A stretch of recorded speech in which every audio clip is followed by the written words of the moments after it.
Some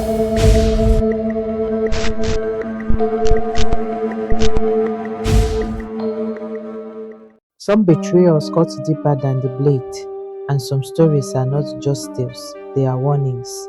This is the story of Trice, a girl whose light was dimmed too soon. This is the price of jealousy. Trice was born in a modest compound in Enugu. Her father was a local carpenter respected by his trade. Her mother sold akara and pap every morning before sunrise. They weren't rich, but they had love, laughter, and stories shared beneath the moonlight. At 6, tragedy struck. A faulty gas cylinder exploded during dinner. The fire swallowed her home, her parents, and everything familiar. Trice survived with a scar above her eyebrow, the only physical proof of the fire. The emotional scars ran deeper. She was sent to live with her maternal grandfather, Papa, in the village of Umuoke. Papa was a retired headmaster known for his discipline and devotion. He raised Trice with books, bedtime prayers, and proverbs. But fate again was cruel. When Trice was 12, Papa collapsed while sweeping the compound, stroke. Within a month, he joined his ancestors. With nowhere else to go, the village pastor reached out to a charity.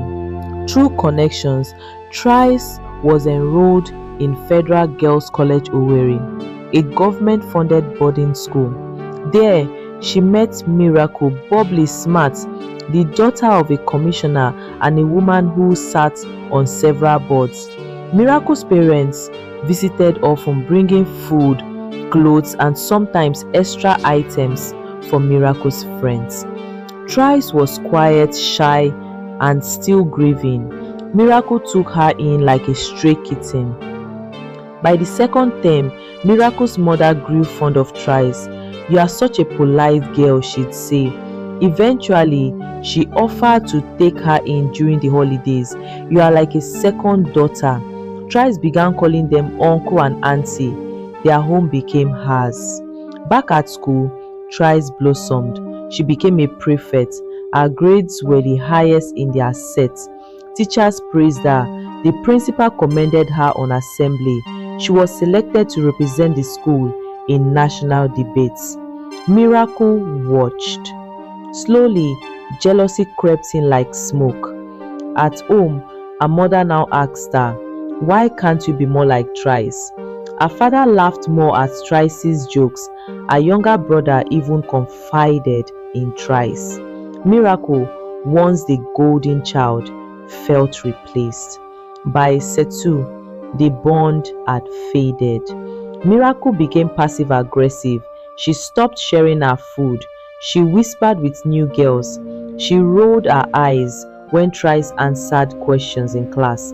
Trice, confused and heartbroken, tried to salvage their friendship, but Miracle's responses were cold. The turning point came during the state inter-school essay competition. Both girls submitted entries. Trice won. Her face was in the papers.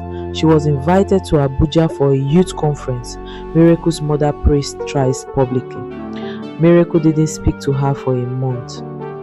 In SS3, just before WAEC, Miracle made new friends, including a group of senior boys from a neighboring boys' school. Among them was Efe, tall, sly, with a gold chain and a crooked smile.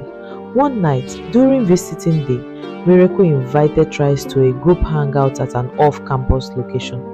"It's just chill, nothing serious," she said. "You've been too uptight." Trice hesitated but agreed, trusting her sister. It was a flat near the university campus. Music, drinks, laughter.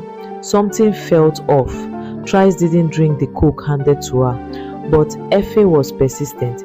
Miracle encouraged her, "Loosen up, abeg." Minutes after sipping, her head spun. The rest was darkness, flashes, pain, hands, voices, laughter, and betrayal. She woke up half-dressed, alone. Her body ached, her soul shattered. She didn't report it. Who would believe her over Miracle, the commissioner's daughter? She withdrew. Her grades dropped. She stopped eating. She avoided eye contact. Ada, the same kind girl from earlier, noticed. She tried to help, but Trice was already fading. By the second term, she collapsed in class. rushed to the hospital, internal bleeding, evidence of trauma. She died 2 days later. The hospital report leaked. A nurse spoke. Rumors spread. Ada confronted Miracle in the hostel. Other girls came forward with suspicions and stories. Eventually, the school board launched an investigation. Efe and 2 boys were arrested. Miracle was expelled. Her parents tried to bury it, but the press got wind. The commissioner resigned.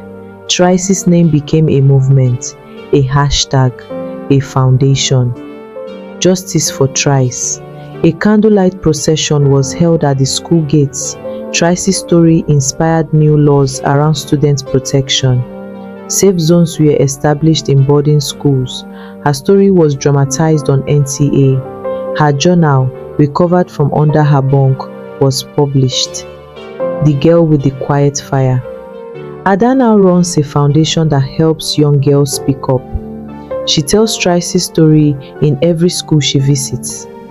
And whenever the wind rustles through the trees at Federal Girls College, Owerri, the girls say it's Trice's spirit, whispering strength into the hearts of the silent.